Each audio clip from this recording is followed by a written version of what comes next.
There's a virus that's finding its way into news headlines around the country because it's making kids very sick and doctors don't know why. We're talking about the polio-like illness, acute flaccid myelitis, or AFM.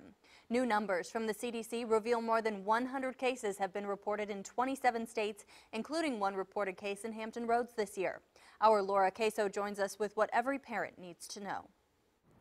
That one case was reported this fall. There was also a case last year at CHKD, but the division director of child neurology at CHKD tells me and stresses this polio-like illness that we're hearing so much about is very, very rare. 1 in a million, he says. Little Carter Roberts got sick and never recovered. His mother tells me she found him in a ball next to his bed, pleading for help. He could not hold up his head or stand. The Chesterfield County, Virginia 3-year-old was paralyzed from the nose down 2.5 years ago. The victim of a rare and puzzling polio-like condition called acute flaccid myelitis, or AFM. He passed away in September. So far, the Centers for Disease Control and Prevention says there are at least 90 cases of AFM this year and hundreds of cases being evaluated. Locally at the Children's Hospital of the King's Daughters, there's been one case this year. Symptoms are life-altering, but according to CHKD Dr. Michael Struntz, this is rare. It's a scary disorder. What seems to happen in this disorder is someone has an infection. It could be any virus, a common cold or flu bug, and it turns into something so much more. As part of this infection, there's an immune response, and that virus seems to attack your nervous system, and specifically it attacks the spinal cord.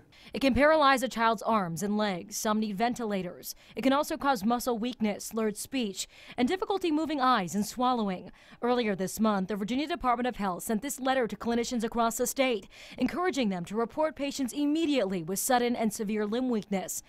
Dr. Struntz says if AFM is suspected, spinal fluid is sent directly to the CDC for testing, and treatment happens immediately. Some of these patients will be treated with steroids, and over time, weeks and months, they'll recover and have dramatic recovery to almost back to where they were.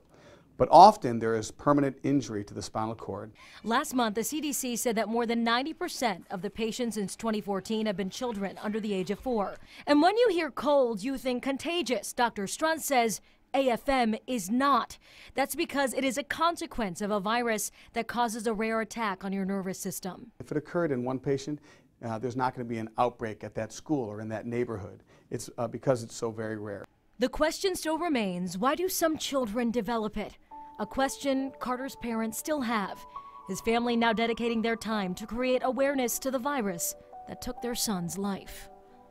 In Carter's case, his mother tells me the only sign of an illness before he was diagnosed was that he vomited 36 hours before she found him paralyzed. In fact, she and another family who fell victim to AFM are meeting with the Virginia Department of Health today.